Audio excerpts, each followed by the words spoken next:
Mouin Rabbani is a non-resident fellow at the Center for Conflict and Humanitarian Studies. He joins us live now from Doha.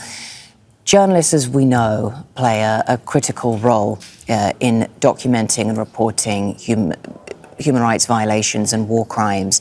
What is the cumulative effect of abuses against journalists?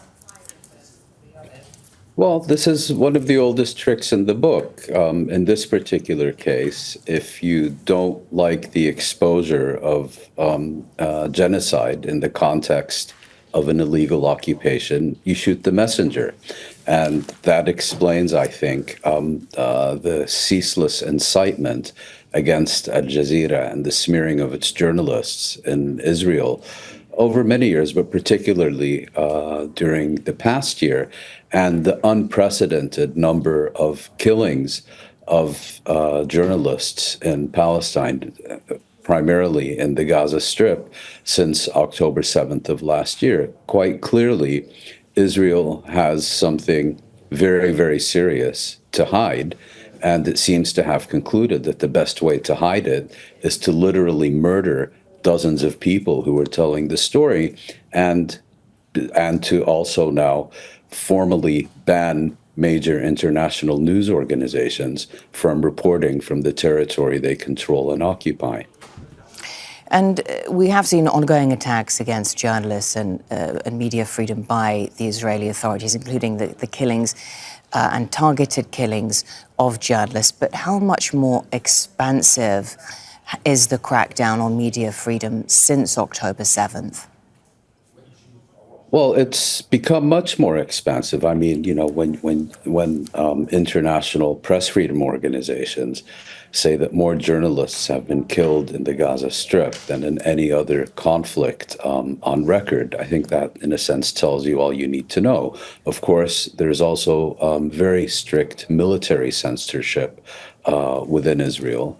And in the West Bank, you know, preventing journalists from doing their jobs by kind of pushing them out of their way, shooting them, and so on, has become almost routine. I think there really is also another issue here.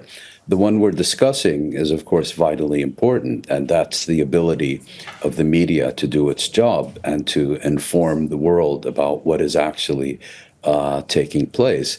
But the other one concerns the motives of why Israel has done this and why it has done this now. One can only really speculate, but it needs to be asked if Israel is trying to get certain people out of the way, in this case journalists, because it has some kind of intent to conduct a potentially major operation in the West Bank.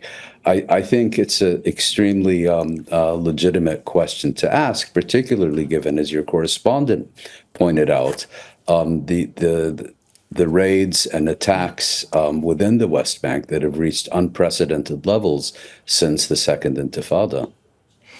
How worrying is that we could now be we could be on the precipice of something quite deadly in the occupied West Bank? Of course, people have already lost their lives, but human rights organizations have spoken specifically about much more lethal, warlike tactics being deployed in the occupied West Bank, including airstrikes.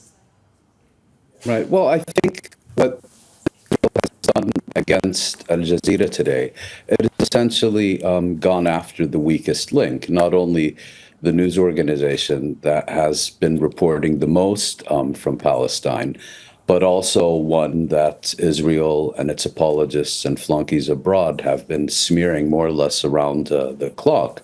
So when you can get away with doing this against one news organization, it becomes that much easier to do it against others. And Israel can impose, for example, what it calls closed military zones, where journalists are prohibited from entering. And the fear is that under the cover of its genocidal onslaught on the Gaza Strip, and now much more so with the explosion of violence across the Israeli-Lebanese border, And we that have it can we have take seen a certain significant, drastic measures. as you say, we've seen a significant escalation there in southern Lebanon as well. Thank you very much. I do appreciate your analysis on this story, Mouin Rabbani. Thank you. Make sure to subscribe to our channel to get the latest news from Al Jazeera.